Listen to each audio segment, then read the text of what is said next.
Hello दोस्तों, हमारे online platform पर आपका बहुत बहुत स्वागत है। दोस्तों हम डिस्कस करने वाले हैं ICAR में जो टेक्नीशियन T1 की वैकेंसी आई हुई है दोस्तों, उसके मैथमेटिक्स पार्ट को बहुत अच्छे से यहाँ पे सोल्व करने वाले हैं दोस्तों।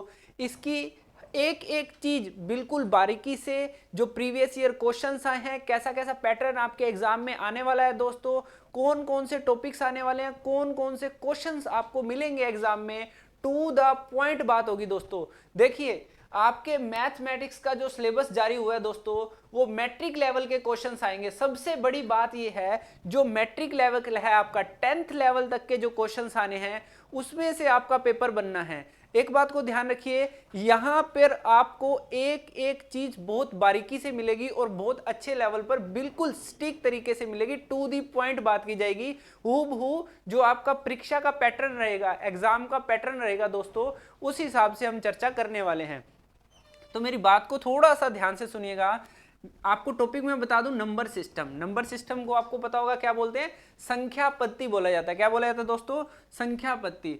फंडामेंटल अरिथमेटिकल ऑपरेशंस आने वाले हैं दोस्तों, एल्जेब्रा आने वाली है, ठीक है, जियोमेट्री आने वाली है, मेंसुरेशन आने वाला है, ट्रिग्नोमेट्री एंड स्टैटिकल चार्ट। ध्यान रखिएगा, ये आपके फ्री के नंबर होंगे दोस्तों। स्टैटिकल चार्ट जो आने वाला है, पाई चार्ट हो गया, बार ग्राफ हो गया, ये आपके फ्री के नंबर 25 क्वेश्चंस आएंगे दोस्तों। ध्यान रखिएगा, कितने क्वेश्चन आने वाले दोस्तों, 25 सवाल आपके एग्जाम में आने वाले हैं, ठीक है। तो कोशिश यही करना कि 25 में से 25 ही सही हो जाएं, एक भी सवाल गलत ना हो। जितना भी मटेरियल आपको यहाँ प्रोवाइड करवाया जाएगा, वर्कशीट प्रोवाइड करवाई जाएंगी, प्रैक्टिस के लिए क्वेश्चंस प्रोवाइड करवाए जाएंगे, वो सारे आप यदि रट लोगे, उसको आप कर लोगे, तो ध्यान रखना आपका एक भी सवाल आपके पेपर से बाहर नहीं जाने वाला। दोस्तों अपन शुरू कर देते हैं आज से इसको बहुत ही बेहतरीन तरीके से, और क्वालिटी कंटेंट की यदि मैं बात करूं दोस्तों आपके साथ, तो वो अपन शुरू करते हैं। सबसे पहले संख्या पत्ती से शुरू करते हैं दोस्तों, नंबर सिस्टम से अपन शुरू करते हैं।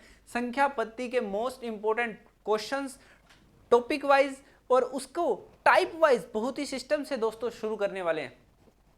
तो आइए अपन लेके चलते हैं नंबर सिस्टम का एक बहुत ही बेहतरीन पार्ट, और धीरे धीरे हम इसके क्वेश्चंस करेंगे। इसके प्रैक्टिस क्वेश्चन आपको हमारी वेबसाइट पे मिल जाएंगे दोस्तों, ठीक है। जितने भी क्वेश्चन आपको करवाए जाएंगे उसकी PDF आपको मिल जाएगी, ठीक है।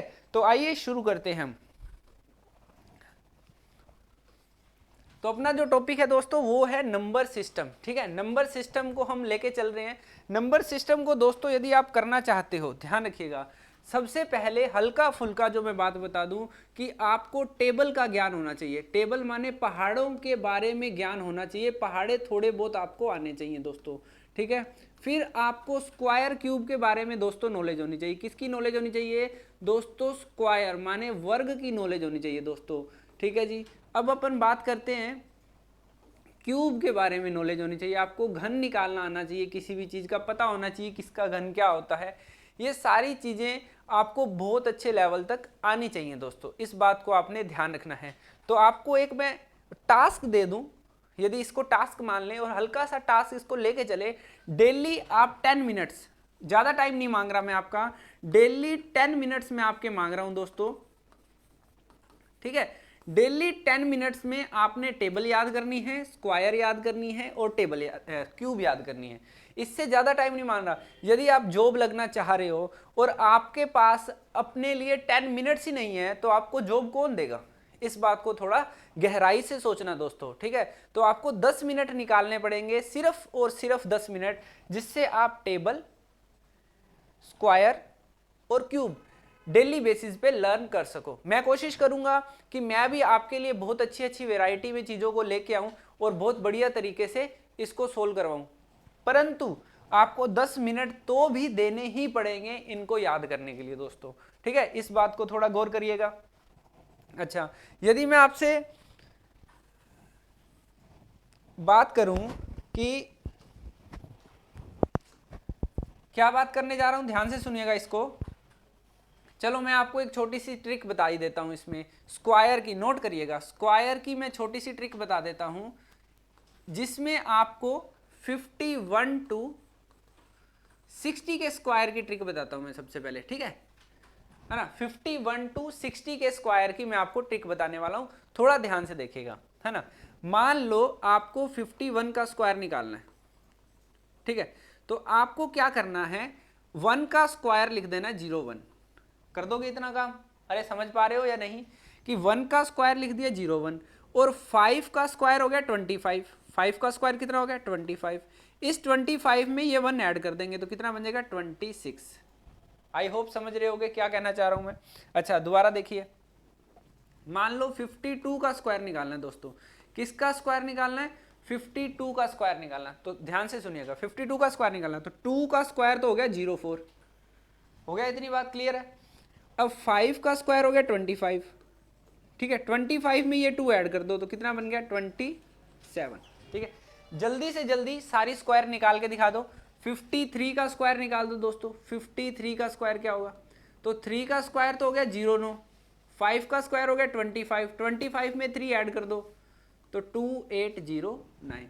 इस तरह से आप 51 to 60 के स्क्वायर बहुत अच्छे तरीके से निकाल सकते हो, है ना। तो ध्यान रखिएगा किसके स्क्वायर? 51 to 60 के। 51 to 60 के स्क्वायर निकालना चाहते हो यदि आप 51 to 60 के, है ना, तो 51 का स्क्वायर आपके सामने क्या होने वाला दोस्तों?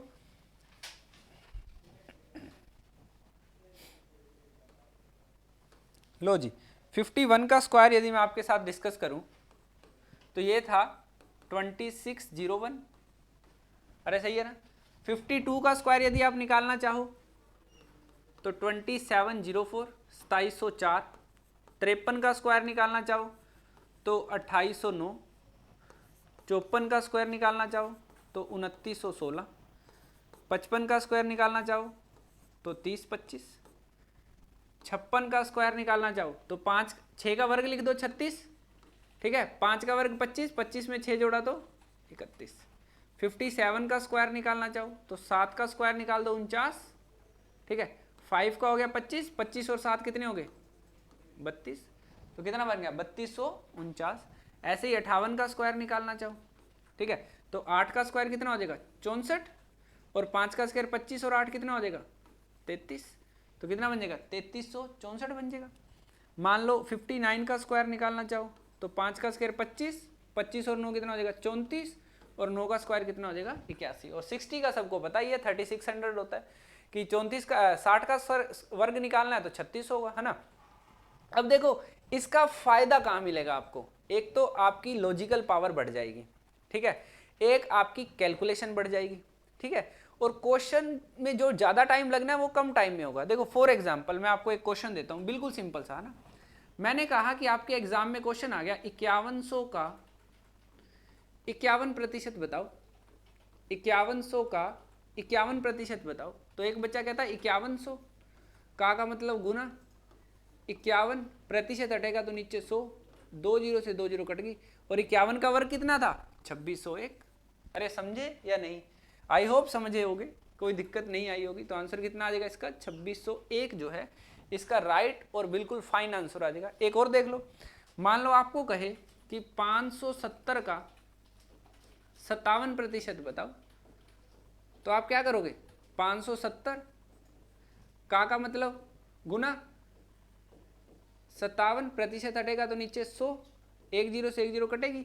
57 का वर्ग बताइए 3249, अरे सही है ना, और नीचे 10 है तो ऊपर जाके पॉइंट लगा देगा 3249,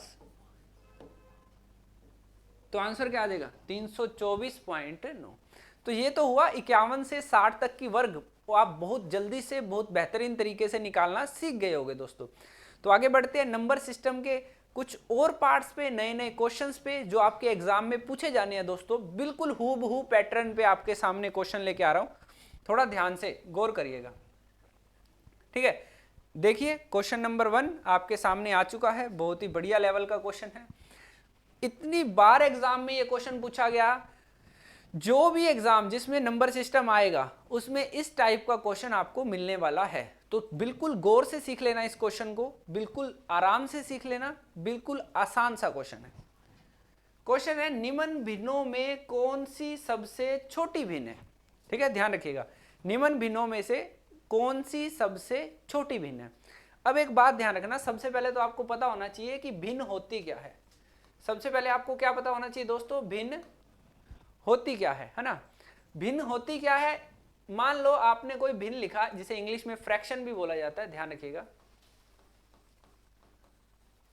मान लो आपने लिखा 6/9 है ना, इसे बोला जाता है अंश और इसे बोला जाता है हर, ठीक है। इसे बोला जाता है न्यूमिनेटर और इसे बोला जाता है डिनोमिनेटर, है ना। ये बन गया आपके अंश और हर, किसके, भिन्न के पार्ट बन गए दोस्तों, ठीक है। इतनी बात क्लियर हुई। अब आपको बोलता है कि निम्न में से कौन सी भिन्न सबसे छोटी है और कौन सी भिन्न सबसे बड़ी है। इसको करने का एक बेस्ट तरीका बता रहा हूं।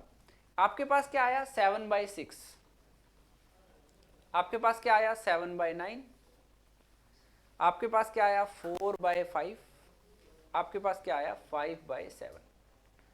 आप क्या करो, इनका क्रॉस कर दो, इनका क्या कर दो, क्रॉस, ठीक है।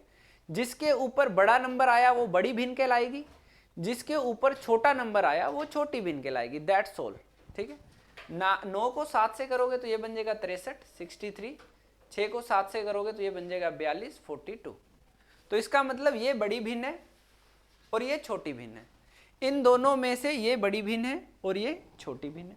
हमें छोटी भिन्न चाहिए तो हमने छोटी अपने पास रख ली, बड़ी पे क्रॉस लगा दिया। अब हमने इन दोनों की लड़ाई करवा दी। 7 4 जा 28, 5 5 जा 25। अब जिसके ऊपर बड़ा नंबर आएगा वो बड़ी भिन्न कहलाएगी, जिसके ऊपर छोटा नंबर आएगा वो छोटी भिन्न कहलाएगी। तो आप इसे काट दीजिए बड़ी भिन्न को। अब बचा कौन, 7/9 और बचा कौन, 5/7। इन दोनों की फिर लड़ाई होने वाली है। 7 को 7 से करोगे तो 49, 9 को 5 से करोगे तो 45। 49 वाली भिन्न को काट दिया जाएगा। इसका मतलब सबसे छोटी भिन्न क्या बची, 5/7। आई होप आपको बात समझ आई होगी, किसी प्रकार की कोई टेंशन दिक्कत नहीं रही होगी। अच्छा, एक बार और देखिए इस क्वेश्चन को। आपके सामने क्या है 7/6, आपके सामने क्या है 7/9, आपके सामने क्या है 4/5, आपके सामने क्या है 5/7। इसका एक और तरीका हो सकता है इसको ज्ञात करने का। अच्छा, आप देख रहे हो ना, कभी भी अंश जो है वो हर से बड़ा मिल गया, अंश हर से बड़ा मिल गया, इसका मतलब है वो भिन्न 1 से बड़ी कहलाएगी, वो भिन्न 1 से बड़ी कहलाएगी। अब 7 को 6 से भाग दिया जा सकता है, बट 7 को 9 से भाग नहीं दिया जा सकता, 4 को 5 से भाग नहीं दिया जा सकता, 5 को 7 से भाग नहीं दिया। मतलब भाग दिया तो जा सकता है पर वो आंसर पॉइंट्स में आएगा। अरे बोलो हाँ या ना। अब 7 को 9 से भाग दिया, 7 को 6 से भाग दिया जाता है ना। 7 को 6 से भाग दोगे तो 7 एकम 7, है ना, 1 बचेगा, पॉइंट लगा देंगे। फिर 6 1 जा 6, 6 एकम 6, है ना, फिर हो जाएगा 6 एकम 6 और फिर हो जाएगा 6 एकम 36। तो इसका आंसर आएगा 1.16, ठीक है जी। अच्छा, एक और चीज हो सकती है, आप क्या करो, इन सबके साथ 0 लगा लो, इन सबके साथ क्या लगा लो, 0 लगा लो। अपनी मर्जी से इन सबके साथ क्या लगा लो, 0 लगा दो, ठीक है, लगा दोगे। अब क्या करोगे, इस 9 से इसको डिवाइड कर दो 700 से। 700 को मैं 9 से डिवाइड करने जा रहा हूं, ध्यान से देखना, 700 को 9 से डिवाइड करने जा रहा हूं। 9 7 जा 9 7 हो गया 63, 7 0, 9 6 हो गया 54, 9 7 हो गया 63। तो मेरे पास बच गया 77। मेरे पास इसका वैल्यू क्या आ गया 77। पर मैंने कहा भाई साहब एक बात बताइए, चलो इसको मैंने 77 लिख दिया एज इट इज। वैसे मैं एक बात जो बताना चाह रहा था वो ये थी कि यहाँ 00 लगाया था अपन ने अपनी मर्जी से, तो वो 00 के 2 पॉइंट हो जाएंगे, तो ये हो जाएगा 0.77, ठीक है। उसकी भी जरूरत नहीं है क्योंकि हमने सबके साथ ही 0 लगा दिया, तो सारे अपनी वैल्यू इसी हिसाब से देंगे।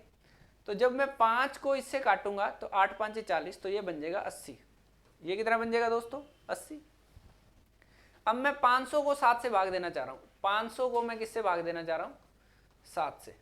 तो मुझे पता चला भी ये बनने वाला 7 7 49, 1 0 7 एकम 7, ये बनने वाला 71 के करीब करीब। क्या बनने वाला है, 71। ये तो वैसे ही सबसे बड़ा था, तो इसका मतलब ये सबसे छोटा कौन हुआ, 5/7। सबसे छोटा कौन हुआ, 5/7। इसका मतलब इसके 2 तरीके हो सकते हैं। पहला, क्रॉस प्रोडक्ट करोगे, जैसे ही क्रॉस प्रोडक्ट करोगे जो बड़ा नंबर होगा, है ना, जो बड़ी फ्रैक्शन होगी उसके ऊपर बड़ा नंबर आ जाएगा, जो छोटी फ्रैक्शन होगी उसके ऊपर छोटा नंबर आ जाएगा। समझ गए इतनी बात को? क्लियर हो रही होगी सारी बात, है ना। और दूसरी जो है नंबर अंश के साथ दोनों डबल जीरो लगाओ और सिंपल भाग कर दो। अंश के साथ डबल जीरो लगाओ और सिंपल भाग कर दो। जिसने बड़ा आंसर दिया वो बड़ी भिन्न, जिसने छोटा आंसर दिया वो छोटी भिन्न। आगे बढ़ते हैं। इसकी और भी बहुत मेथड है, जैसे जैसे क्वेश्चन वेरी करेंगे मैं आपको बताता जाऊंगा, ठीक है, इस बात को ध्यान रखिएगा। लो जी, नेक्स्ट क्वेश्चन की मैं आपके साथ बात करूं। इस क्वेश्चन में कुछ भी करने की जरूरत नहीं है आपको। आपसे पूछा गया कि 8/15, 14/33, 7/13 और 11/13 निम्न में से सबसे छोटी भिन्न कौन सी है? Which is the smallest fraction, सबसे छोटी भिन्न कौन सी है दोस्तों? क्या पूछा है? सबसे छोटी भिन्न के बारे में बता दो। अब मुझे ये बताओ सबसे छोटी भिन्न के बारे में पूछा है। एक मेथड तो मैंने आपको बता ही दिया, दो मेथड तो आपको बता ही दिए कि क्रॉस करो। अब मुझे ऐसा लग रहा है यार क्रॉस करूंगा ना तो मुझे ज्यादा दिमाग लगाना पड़ जाएगा। क्या कहना चाह रहा हूं, देखो 8/15, ठीक है, 14/33, ठीक है, 7/13, ठीक है, 11/13। अब मुझे ऐसा लग रहा है यार 33 को 8 से गुना करूंगा तो ज्यादा टाइम लग जाएगा, 14 को 15 से गुना करूंगा ज्यादा टाइम लग जाएगा, मुझे ऐसा फील आ रहा है, ठीक है। बाकी जिसके पहाड़े तेज है वो तो एक सेकंड में कर देगा ना। 33 2 66, 66 132, 264 हो जाएगा। 33 8 कितना हो जाएगा? 264 हो जाएगा, है ना। 14 को 15 से करोगे तो 210 आ जाएगा। इसका मतलब ये छोटी भिन्न है, ये बड़ी भिन्न है, बड़ी भिन्न को उड़ा दो, ठीक है। तो वो अलग बात है। अब मैं जो बात सिखाना चाह रहा हूं उसको गौर से सीखना। अंश और हर का अंतर, सुनना मेरी बात को। अंश और हर का जो अंतर होगा ध्यान रखिएगा, जितना बड़ा होगा भिन्न उतनी छोटी होगी, ध्यान रखिएगा।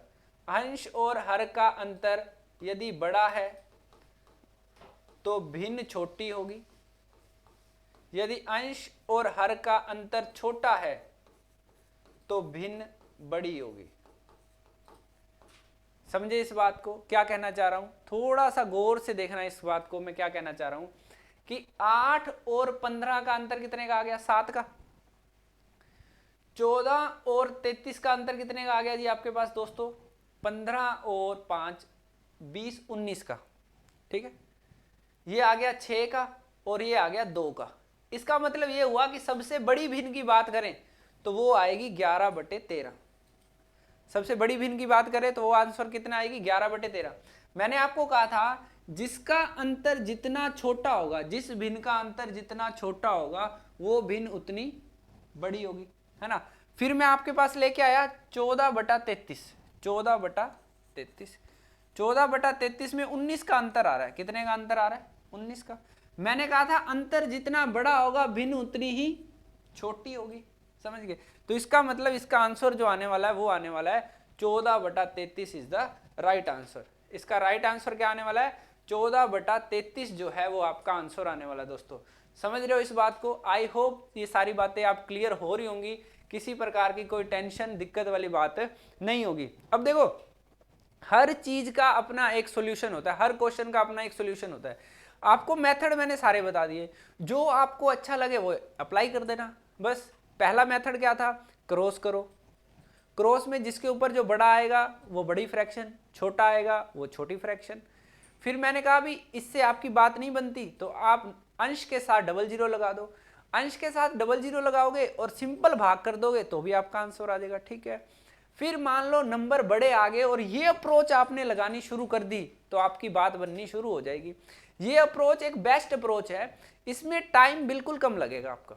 समझ गए क्या? कि अंश और हर का अंतर देखा जाएगा। क्या देखा जाएगा दोस्तों? अंश और हर का आपका क्या देखा जाएगा? अंतर देख लिया जाएगा। अंश और हर में क्या अंतर है ना।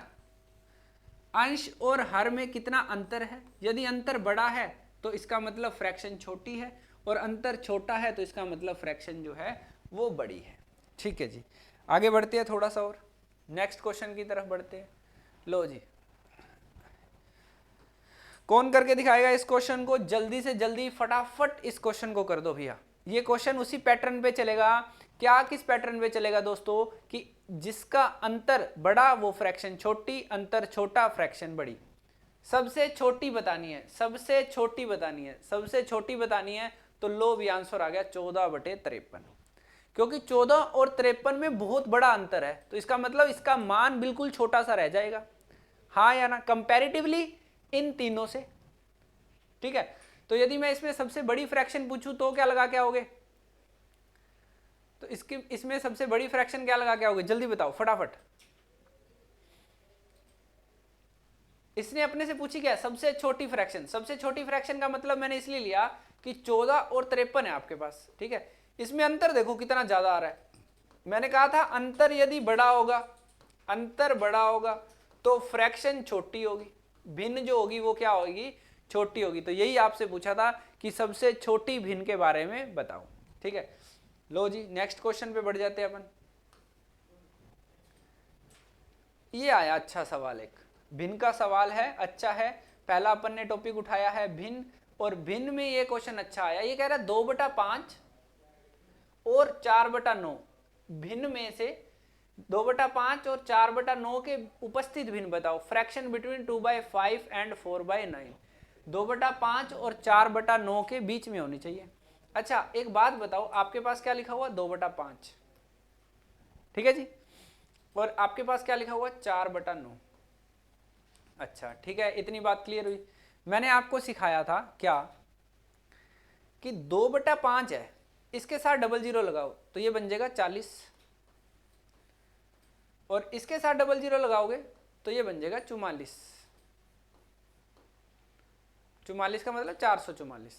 ठीक है, अब मैंने देखा भैया, इसको देखा, इसके साथ डबल जीरो लगाई तो ये तो बन गया 80, इसका मतलब ये तो इनके बीच में है ही नहीं। क्लियर है? ठीक है जी, अब मुझे चाहिए 400 और 444 के बीच में, 400 और 400, इसके पीछे डबल जीरो लगाई। ठीक है, ये आपके पास बन जाएगा 44, है ना, ये आपके पास बन जाएगा 40। ठीक है, ये किया तो ये बन गया 50, तो ये भी 40 और 44 के बीच में नहीं है। इतनी बात क्लियर हुई। ये 2/3 है, 2/3 मतलब 200/3 हो गया, है ना, 200/3 इसका हिसाब से भाग करोगे तो ये बन जाएगा 66, है ना, 66 भी इसके बीच में नहीं है, तो कौन बचा, 3/7। तो 3/7 के साथ यदि आप डबल जीरो लगाओगे तो ये लगभग बनेगा आपके पास 42। क्या बनने वाला है, 42। तो 40 और 44 के बीच में कौन है, 42, और फ्रैक्शन में चेक करोगे तो कौन है, 3/7, है ना जी। क्लियर हो रही होगी सारी बात कि हमें दो भिन्नों के बीच की भिन्न भी निकालनी है तो बहुत आसानी से निकाली जा सकती है, किसी प्रकार की कोई टेंशन वाली दिक्कत वाली बात नहीं होने वाली है। ठीक है, अच्छा आपको भिन्नों का, अच्छा इसमें यह पूछा जाता है, ये बताओ कि 2/5 और 4/9 में बड़ा कौन है। तो आप क्या करते, 9 का गुना इससे साथ कर देते 18, 4 का गुना 5 के साथ कर देते 20, बड़े के ऊपर बड़ा नंबर, छोटे के ऊपर छोटा नंबर, 2/5 छोटी कहलाएगी और 4/9 जो है वो बड़ी कहलाएगी। इन दोनों में बड़ी और छोटी निकालनी होती तो हम इस तरह से निकाल सकते हैं। ठीक है, लो जी थोड़ा और आगे बढ़ जाते हैं। लो भी नेक्स्ट टाइप के क्वेश्चन आपके सामने आ चुके हैं। भिन्नों का जो कोई भी क्वेश्चन आया आपके एग्जाम में तो उनमें से आपका कोई ना कोई क्वेश्चन आ जाएगा, 4 से 5 भिन्नें आपको मिलेंगी और आपको बोल दिया जाएगा कि कौन सी भिन्न बड़ी है और कौन सी भिन्न छोटी है। तो आप निकाल दोगे, अंश के साथ डबल जीरो लगाइएगा और आसानी से नीचे वाले के साथ भाग कर दीजिएगा, आपके पास आंसर आ जाएगा। यदि आपके पास ऐसे नंबर हैं जिनमें गैप से आंसर निकल रहा है तो आप उससे भी निकाल सकते हैं। यदि आपकी भिन्न छोटे छोटे नंबरों से बनी है तो आप क्रॉस प्रोडक्ट कर दीजिएगा, क्रॉस प्रोडक्ट वाला सबसे आसान हो जाएगा। ठीक है, 3 तरीके से आप उस क्वेश्चन को कर सकते हैं, 3 तरीके के क्वेश्चन मैंने आपको उसमें करवा दिए थे। Next question, most and most important question, ये क्वेश्चन आपके एग्जाम में आपको मिलना चाहिए हूबहू। ठीक है, कह रहा है, हमें कह रहा है कि किसी संख्या को 899 से भाग देने पर शेषफल 63 प्राप्त होता है। यदि उस संख्या को 29 से भाग दे दे तो शेषफल क्या प्राप्त होगा। ठीक है जी, ध्यान से करिएगा इस क्वेश्चन को, बिल्कुल आसान सा क्वेश्चन है, किसी प्रकार की डरने की या परेशान होने की जरूरत नहीं है आपको। कहते हैं किसी संख्या को 899 से भाग दिया जाता है तो तो हमें शेषफल 63 प्राप्त होता है। यदि उसी संख्या को 29 से भाग दे दिया जाए तो शेषफल क्या प्राप्त होगा दोस्तों? ठीक है, अब मेरी बात को सुनिएगा आप ध्यान से, क्या कहना चाह रहा हूं। आपने क्या देखा कि शेषफल कितना प्राप्त हो रहा है? 63। ठीक है जी, और अब आपको भाग किससे देना है? 29 से। तो आप क्या करो, 63 को 29 से भाग दे दो। 29 दुआ 58, और शेषफल कितना बचा? शेषफल को बोलते हैं रिमाइंडर। शेषफल कितना बचा? 5। यही आपका आंसर है। अब बात यह है कि ऐसा हो क्यों गया कि शेषफल को ही 29 से भाग देने पर आंसर कैसे आ गया? किसी संख्या को 899 से भाग देना था। अब मेरी बात सुनना, आप ना मुझे 899 को 29 से भाग दे के दिखाओ पहले। 899 को 29 से भाग दे के दिखाओ। 29 या 87, 29 एकम 29। इसका मतलब जो 29 है वो 899 से पूरा पूरा भाग जा रहा है। अरे भैया हाँ या ना? कहता है 800 से भाग देने पर शेषफल कितना आता है? 63। इसका मतलब ये हुआ, यदि उस संख्या को 29 से भाग दिया जाएगा, जब ये 29 899 से पूरा पूरा भाग जा रहा है, तो जो शेषफल छोड़ना है वो 29 के मल्टीपल ने ही तो छोड़ना है। अरे हाँ या ना? क्या कहना चाह रहा हूं कि यदि 63 को ही 29 से, इससे चेक करने की जरूरत ही नहीं है, जब 63 ही 29 से भाग करने पर जो शेषफल छोड़ेगा वही आपका क्या कहलाएगा? आंसर कहलाएगा। हमेशा ही इस टाइप के क्वेश्चन में ध्यान रखिएगा। आप क्या ध्यान रखोगे दोस्तों कि आप जो भी चीज ये करने को कहे, नोट कर लीजिए एक बात को, जो कुछ भी ये संख्या के साथ करने के लिए कहे, जो कुछ भी यह संख्या के साथ करने के लिए कहे दोस्तों, आपने वह चीज भागफल के साथ कर देनी है। नोट कर लेना, जो भी चीज ये संख्या के साथ करने के लिए कहे दोस्तों, आपने वही पैटर्न शेषफल के साथ कर देना है, आपका आंसर आ जाया करेगा। ये कह रहा था यदि उस संख्या को 29, तो आपने शेषफल को ही 29 से भाग दे देना है, आपका जो है आंसर आ जाएगा। ठीक है जी, नेक्स्ट क्वेश्चन। नेक्स्ट क्वेश्चन हमें क्या कहता है? लो जी, बिल्कुल सिंपल सा और प्यारा सा क्वेश्चन है, जल्दी से जल्दी इसका आंसर बताइए। बिल्कुल सेम कहता है, किसी संख्या को 56 से भाग देने पर शेषफल 29 आता है। यदि इसी संख्या को 8 से विभाजित किया जाए तो शेषफल क्या होगा? ठीक है, 56 से भाग देते हैं तो शेषफल, मैंने कहा था आपको कि इस पैटर्न के क्वेश्चन में आपको वो कहे कि आप संख्या के साथ कुछ करो, आप शेषफल के साथ कर दो। आपको क्या कह रहा है? यदि इसी संख्या को 8 से विभाजित किया जाए, आप इसी संख्या को छोड़ो, आप क्या करो? 29 को ही 8 से भाग कर दो। 29 को ही क्या करो? 8 से भाग कर दो। 29 को 8 से भाग किया तो 8 तिया 24, 8 तिया 24, तो शेषफल कितना बच गया आपके पास? शेषफल बच गया 5। शेषफल कितना बच गया दोस्तों? 5 जो है वो आपका शेषफल बच गया। इतनी बात क्लियर हुई या नहीं? आई होप अच्छे लेवल पर ये बात आपकी क्लियर हुई होगी, किसी प्रकार की कोई टेंशन या दिक्कत नहीं होगी, है ना? आपको कहे संख्या के साथ ऐसा करो, आप शेषफल के साथ ऐसा कर दो, आपका आंसर आ जाया करेगा। लो जी, नेक्स्ट क्वेश्चन की मैं आपके साथ बात करता हूं। लो भी जल्दी बताओ फटाफट। अभी ये क्वेश्चन का आंसर के लिए आपको मुश्किल से 2 या 3 सेकंड चाहिए। वो कहता है कि किसी संख्या को 52 से भाग किया जाए तो शेषफल 45 होता है, उस संख्या को 13 से भाग दें तो शेषफल क्या होगा? जल्दी बताओ भी, फटाफट बता दो। आपको कहा गया था कि वो बोले उस संख्या को 13 से भाग करो, आप शेषफल को 13 से भाग कर दो। 45 को 13 से भाग करोगे तो 13 तिया 39, और शेषफल कितना बच जाएगा दोस्तों? 6। शेषफल कितना बच जाएगा दोस्तों? 6 जो है वो शेषफल बच जाएगा। तो आपका आंसर कितना आ जाएगा? 6 इज द राइट आंसर। बिल्कुल घबराने की जरूरत नहीं है। लो जी, थोड़ा सा और आगे बढ़ते हैं, किसी अच्छे क्वेश्चन की डिमांड करते हैं, अच्छा क्वेश्चन पेश किया जाए। लो भी, एक बेहतरीन क्वेश्चन और आ गया। थोड़ा सा मैंने इस क्वेश्चन में चेंज किया है कि इस क्वेश्चन को चेंज करते ही क्या आपका दिमाग भी चेंज होता है या नहीं होता है। ठीक है, क्वेश्चन क्या है ध्यान से देखिएगा। किसी संख्या को 6 से भाग देने पर शेषफल जो है वो 3 प्राप्त होता है। शेषफल कितना प्राप्त होता है दोस्तों? 3 प्राप्त होता है। शेषफल पे अंडरलाइन कर लिया मैंने।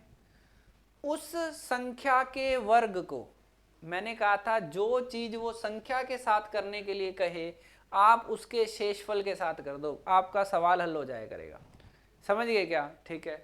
वो कहे संख्या का वर्ग करना है, आप क्या करो, शेषफल का वर्ग कर दो। शेषफल कितना है? 3, और 3 का वर्ग कितना होगा? 9। अब 9 को 3 से भाग करोगे तो शेषफल बचेगा 0, रिमाइंडर कितना बचेगा? 0। तो शेषफल क्या होगा? तो शेषफल क्या होगा दोस्तों? 0 होगा।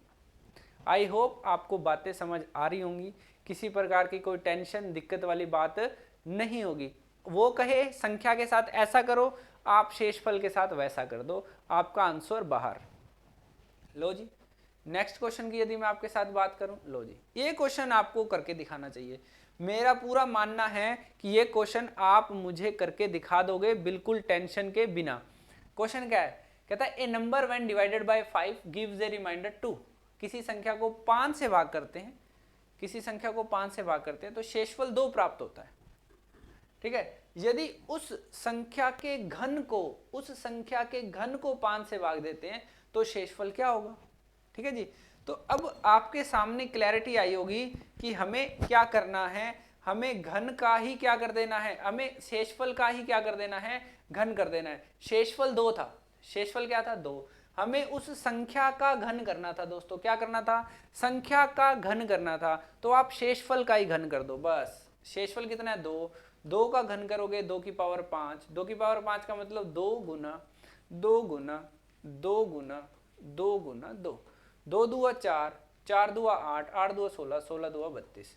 अब 32 को यदि मैं 5 से भाग करूं, 32 को 5 से भाग करूं तो 5 छिके 2, हासिल बच गई 2, तो कैरी रिमाइंडर बच गया 2। तो आपका आंसर कितना आ जाएगा दोस्तों? 2 जो है वो आपका आंसर आ जाएगा। आपका आंसर कितना आने वाला है? 2 जो है वो बिल्कुल फाइनल आंसर आ जाएगा। 32 को 5 से भाग करोगे, 32 को यदि मैं 5 से भाग करूंगा तो मेरा शेषफल कितना बचेगा? 2 बच जाएगा। 5 छिके 30 पे पूरा पूरा जाएगा, शेषफल मेरे पास कितना बच जाएगा? 2। तो थोड़ा सा ध्यान रखिएगा कि जो चीज ये संख्या के लिए करना चाहे, जो चीज ये संख्या के लिए करना चाहे दोस्तों, वो आप इसके लिए कर दो। लो भी, नेक्स्ट क्वेश्चन आया, डिविजिबिलिटी का क्वेश्चन आ चुका है। डिविजिबिलिटी के क्वेश्चन जो है हम नेक्स्ट क्लास में करेंगे दोस्तों। इस क्लास में हम इतना ही करेंगे। ये क्वेश्चन आपको दिखा दिया है, ये ट्राई करिए आप इस क्वेश्चन को करने की किसी प्रकार की कोई टेंशन के बिना। इस प्रकार के जो क्वेश्चन है डिविजिबिलिटी वाले रोल, 9 का डिविजिबिलिटी है, 2 का है, 3 का है, 5 का है, 4 का है, 6 का है, 7 का है, 8 का, 9 का, 11 की डिविजिबिलिटी, 72 की डिविजिबिलिटी, 88 की डिविजिबिलिटी, 88 की, 72 की, 36 की डिविजिबिलिटी, जिसकी भी विभाजकता का क्वेश्चन आएगा आपके एग्जाम में, मोस्ट इंपोर्टेंट क्वेश्चन है, ध्यान रखना। ये जितना भी करवाया है इसकी जो पीडीएफ है वो आपको हमारी वेबसाइट पे मिल जाएगी। ठीक है, नीचे डिस्क्रिप्शन में आपको सब कुछ मिल जाएगा कि आपको जो कुछ कहाँ से कहाँ मिलना है, कौन सी वेबसाइट पे जाना है, वो भी आपको डिस्क्रिप्शन बॉक्स में मिल जाएगा। ठीक है दोस्तों, तो बेस्ट ऑफ गुड लक। आप अपनी तैयारी को बहुत बेहतरीन तरीके से करिए हमारे साथ जुड़कर। किसी भी प्रकार की कोई डाउट या परेशानी हो तो कमेंट बॉक्स में लिख देना, या हमारे डाउट सेक्शन या चैट सेक्शन में लिख देना कि सर हमें ये वाली चीज़ ऐसे करके समझ नहीं आई, तो उसको अपन रिपीट कर देंगे। किसी प्रकार की कोई चिंता मत करना, बिल्कुल ध्यान से नोट्स बनाते रहना, एक एक चीज़ को स्टेप बाय स्टेप नोट करते जाना। आपको बिल्कुल बेसिक से करवा दिया जाएगा सब कुछ, टॉपिक वाइज, बिल्कुल पैटर्न वाइज। ठीक है दोस्तों, इस लेक्चर में इतना ही। Thank you very much. मिलते हैं एक छोटे से ब्रेक के बाद, तब तक अपना ख्याल रखें। Bye bye, take care.